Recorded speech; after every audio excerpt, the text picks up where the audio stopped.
Broadcasting from Singapore and broadcasting all around the world.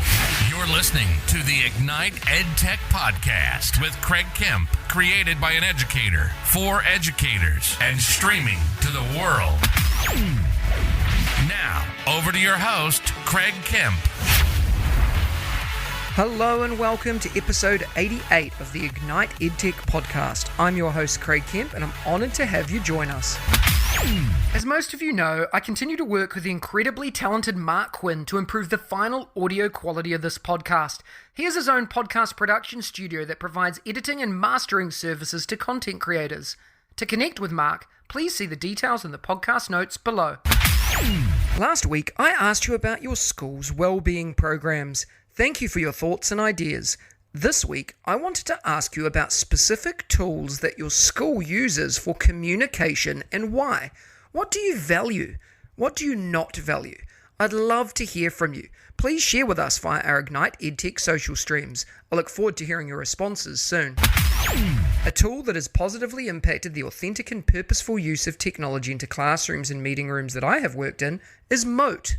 Mote is a Chrome browser extension that allows users to attach voice-recorded comments and feedback to a variety of Google-based products. Once installed on Chrome, teachers and students can use Mote to insert recordings in Google Docs, Sheets, Forms, Slides, Classroom, and in Gmail messages.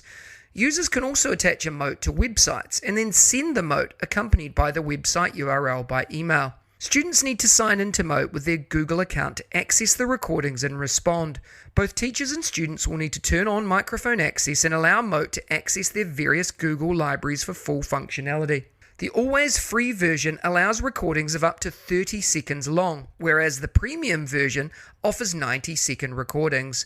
The premium version offers a variety of other features as well, including automated transcription of your voice recording and automated translation of that transcription. I've seen Mote used to support teacher efficiency and improve feedback. Using Mote to give personalized, differentiated feedback on work, learning and assignments, etc. has changed the processes and engagement of learning from what I've seen. Once teachers and students have granted all the appropriate permissions, the Mote system is easy to use and integrates seamlessly into a variety of Google products, including emails through Gmail. It's also a nice touch that users can add a Mote to any website, which could help teachers guide students through complex sites or point them in a relevant direction for the class. It truly goes beyond the bounds of being just an extension in that it provides a lot of creativity for classroom use, including ways to increase participation and motivation in almost any educational setting. I love Mote, and I've used it in my school for years. It's easy to use, easy to integrate, and supports all learners. I highly recommend that you take a look at mote.com. Last week, we talked about your upcoming break. If you're interested in learning more, go back and listen to last week's episode. This week, I wanted to ask about something that will be specifically interesting for those of you who are Google users. As a Google fan myself, I like to highlight my favorite extensions and add-ons for Chrome today that significantly support me or add value to my role as an educator or for students in the classroom. If you're not a Google user, these tools will almost certainly be available on your platform of choice, and you'll have something similar if you can't find the exact one. The three things that I took into consideration before sharing this list were, number one, ease of use. In most cases, your students will need to use your Chrome extensions. You don't want to start teaching first graders how to code. It's best if you get a tool that's easy to install and use. Number two, access from your institution. Not all Chrome extensions are accepted in every school for a number of reasons. You might want to download an extension from the Chrome Web Store, but you need to check it out. You don't want to download it and find that it's blocked. Reach out to your administrator in case this happens.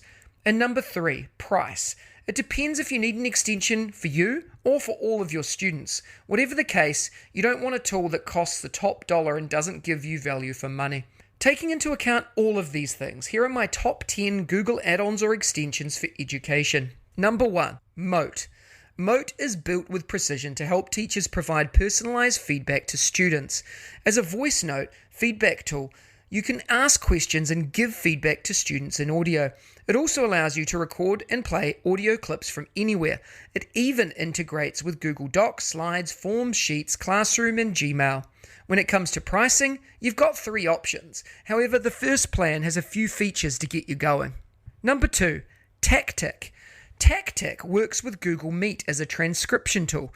It resonates well with teachers who like taking notes in meetings for future reference. For example, when you have a teachers' meeting, you just need to download TaqTiq and activate it during that meeting. The tool will transcribe everything after that. Finally, you'll save and share the meetings with anyone. This helps you capture essential conversations without losing focus and 100% accuracy. TaqTiq's free option gives you 30 autosaves. If that's not enough, you can jump on the paid plan, which starts at $9 a month. Number 3, Google Classroom. As a powerful learning management system, Google Classroom is built to make digital education easy and more accessible for both teachers and students. The tool integrates with other Google software like Docs, Slides, and Sheets. It means that you can assign classroom work to your students and give feedback with ease.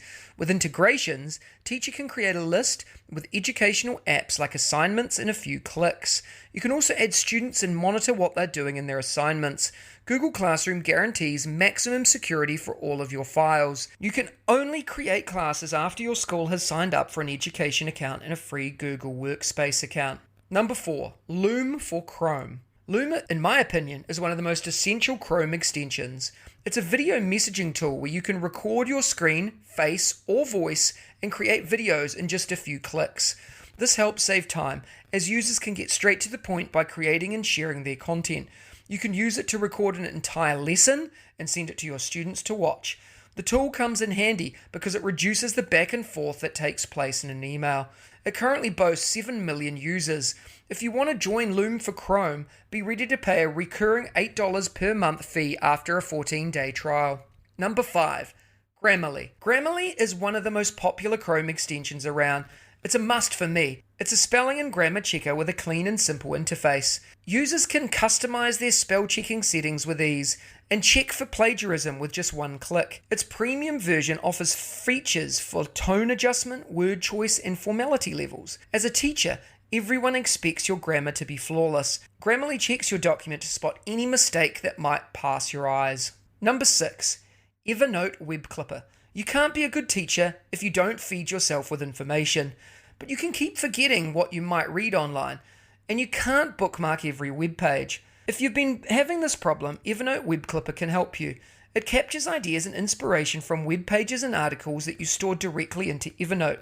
The best part, you can add highlights, annotations, and texts into screenshots before sharing them with your students or colleagues. Number 7, Read Aloud. Read Aloud has come to the rescue. It uses text-to-speech technology to transform written content into audio. This helps you avoid this eye-straining work of reading notes on your screen. The exciting part is that it supports over 40 languages, so every teacher from any country can make use of it to boost their productivity. To use Read Aloud, download it first and pin it to your browser. Next, open the site you want it to read and click the extension. Highlight the text and activate it. You can also change the voice, reading speed, and enable text highlighting. Number 8, Dualess. If you're a multitasking teacher like me and have never found a tool that can split your screen in two, Dualess is the one for you. The splitting takes place in 2 clicks, and you can adjust it according to your needs. For example, you can have one tab occupying 30% of your screen while leaving the other for something else. Dualess comes in handy for teachers, as you can use one page to do your research, you can open Google Docs to take notes on the fly. You don't even have to pay a dime to use Dualess, it's free. Number 9, Kemp.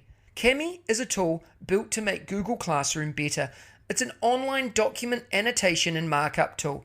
You can highlight, underline, and strike through text in a PDF and other document. The digital classroom tool with complete assignment workflow will annotate and transform any document for teachers. With this Chrome extension, teachers can spend less time on tiresome admin and more time with their students. And number 10, StayFocusd. StayFocusd is a simple but useful website blocking tool. It offers a wide range of features such as the ability to block websites for a specified amount of time. Users can also selectively block in-page content such as images and videos to help them stay focused on other tasks. It is useful for increasing productivity while web browsing, and the app tracking feature helps users understand where exactly they're spending their time. What are your favorite add-ons, extensions, or tools for education? I'd love to hear from you to learn more about your favorite ones. Please reach out with your ideas and thoughts. Every week, I bring you a short interview with some of my edu heroes, an engaging learning experience with someone who makes a difference in education every day, with a particular focus or angle towards educational technology. This week, I had the pleasure of chatting with Andy here. Let's have a listen to the chat. Today, I have the honor of speaking with Andy here.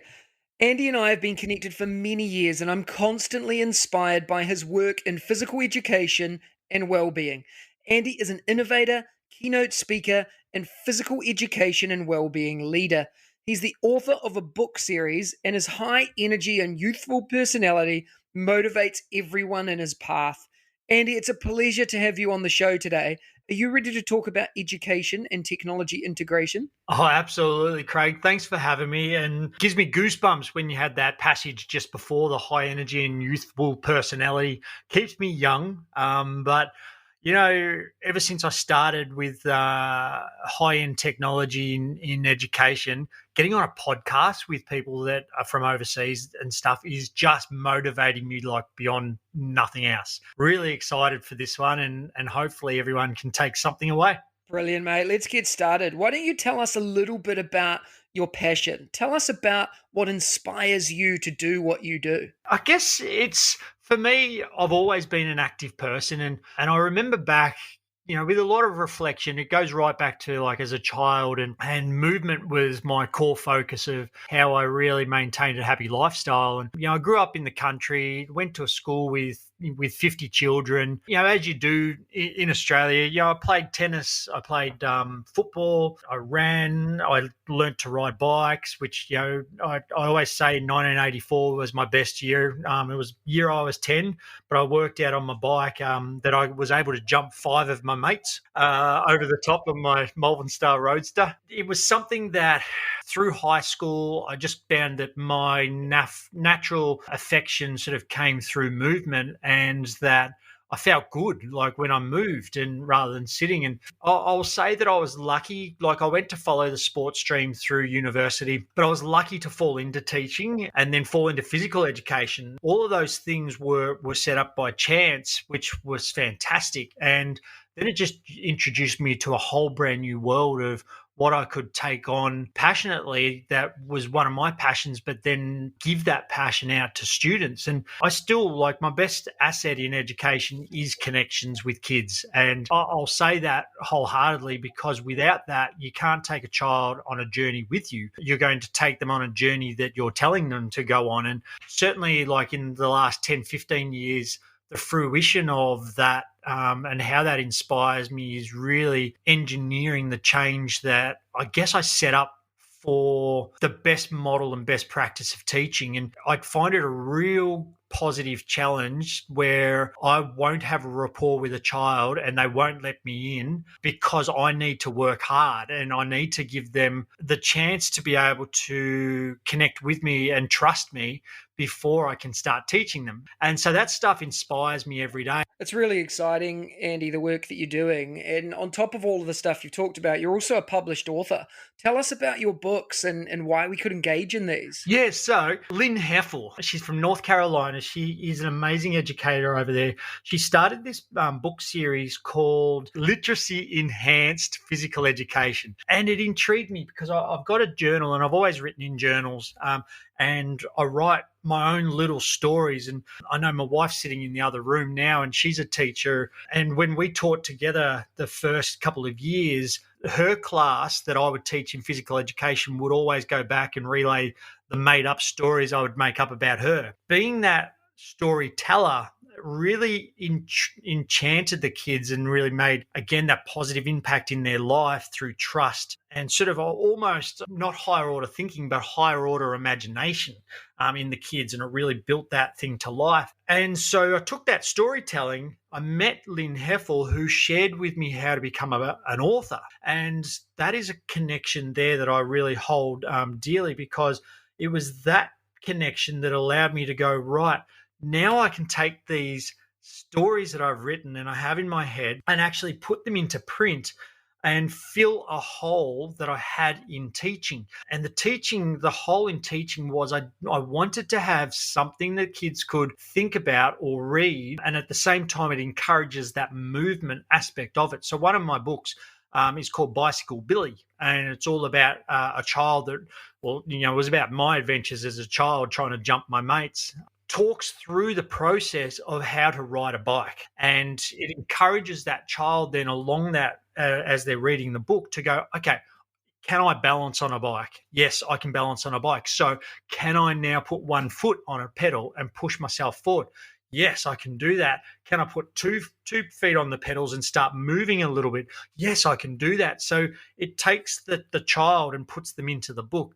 The best thing about these books too is that they're almost like a personalized. Like I didn't want to take any gender. I didn't want to take any race.